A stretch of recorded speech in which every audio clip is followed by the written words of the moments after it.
আজকের ভিডিওটিতে আমরা 70টি ইংরেজি শব্দ শিখব যা আপনাদের ডেইলি লাইফে ইংলিশ বলতে খুবই সাহায্য করবে। চলুন আজকের ভিডিওটি শুরু করা যাক। প্রথম ওয়ার্ড হলো কেয়ার, এর অর্থ হলো যত্ন। ক্যারিয়ার এর অর্থ হলো পেশা। কেয়ারফুল এর অর্থ হলো সতর্ক। কেয়ারলেস এর অর্থ হলো অসতর্ক। কার্গো এর অর্থ হলো মালামাল। কার্পেট এর অর্থ হলো কার্পেট। ক্যারি এর অর্থ হলো বহন করা। কেস এর অর্থ হলো ঘটনা বা মামলা। ক্যাশ এর অর্থ হলো নগদ টাকা। কাস্ট এর অর্থ হলো নিক্ষেপ করা। নেক্সট, ক্যাট এর অর্থ হলো বিড়াল। ক্যাচ এর অর্থ হলো ধরা। ক্যাটাগরি এর অর্থ হলো বিভাগ। কজ এর অর্থ হলো কারণ। কশন এর অর্থ হলো সতর্কতা। কেভ এর অর্থ হলো গুহা।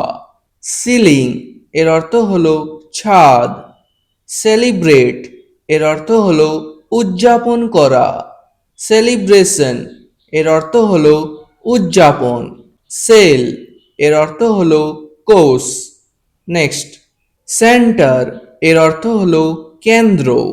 সেন্ট্রাল এর অর্থ হলো কেন্দ্রীয়।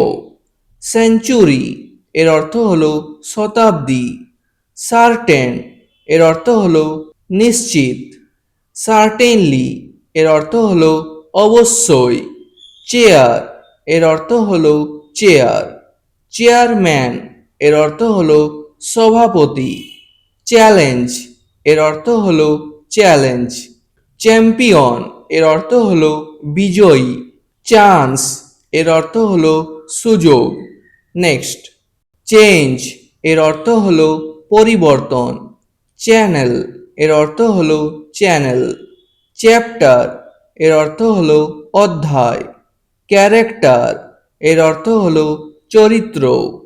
চার্জ এর অর্থ হলো দায়িত্ব বা চার্জ করা। চ্যারিটি এর অর্থ হলো দাতব্য কাজ। চার্ট এর অর্থ হলো তালিকা। চেজ এর অর্থ হলো ধাওয়া করা। চিপ এর অর্থ হলো সস্তা। চেক এর অর্থ হলো পরীক্ষা করা। নেক্সট, চিয়ার এর অর্থ হলো উৎসাহ দেওয়া। চিজ এর অর্থ হলো পনির। চেস্ট এর অর্থ হলো বুক। চিকেন এর অর্থ হলো মুরগি। চিফ এর অর্থ হলো প্রধান। চাইল্ড এর অর্থ হলো শিশু। চাইল্ডহুড এর অর্থ হলো শৈশব। চিলড্রেন এর অর্থ হলো শিশুরা। চয়েস এর অর্থ হলো পছন্দ। চুজ এর অর্থ হলো বেছে নেওয়া। নেক্সট, চার্চ এর অর্থ হলো গির্জা। সার্কেল এর অর্থ হলো বৃত্ত। সিটি এর অর্থ হলো শহর। সিটিজেন এর অর্থ হলো নাগরিক। সিভিল এর অর্থ হলো নাগরিক। ক্লেইম এর অর্থ হলো দাবি করা। ক্লাস এর অর্থ হলো শ্রেণী। ক্লাসরুম এর অর্থ হলো শ্রেণীকক্ষ। ক্লিন এর অর্থ হলো পরিষ্কার। ক্লিয়ার এর অর্থ হলো পরিষ্কার বা স্পষ্ট। নেক্সট, ক্লার্ক এর অর্থ হলো কেরানি। ক্লেভার এর অর্থ হলো বুদ্ধিমান। ক্লিক এর অর্থ হলো ক্লিক করা। ক্লাইমেট এর অর্থ হলো জলবায়ু। ক্লাইম এর অর্থ হলো আরোহণ করা। ক্লক এর অর্থ হলো ঘড়ি। ক্লোজ এর অর্থ হলো বন্ধ করা বা কাছাকাছি।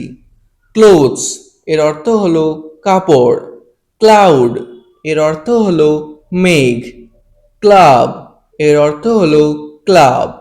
ঠিক আছে, আজকের ভিডিওটি এখানেই শেষ করছি। ভিডিওটি ভালো লাগলে প্লিজ একটি লাইক করে দেবেন। চ্যানেলে নতুন হয়ে থাকলে সাবস্ক্রাইব করে নেবেন। ধন্যবাদ।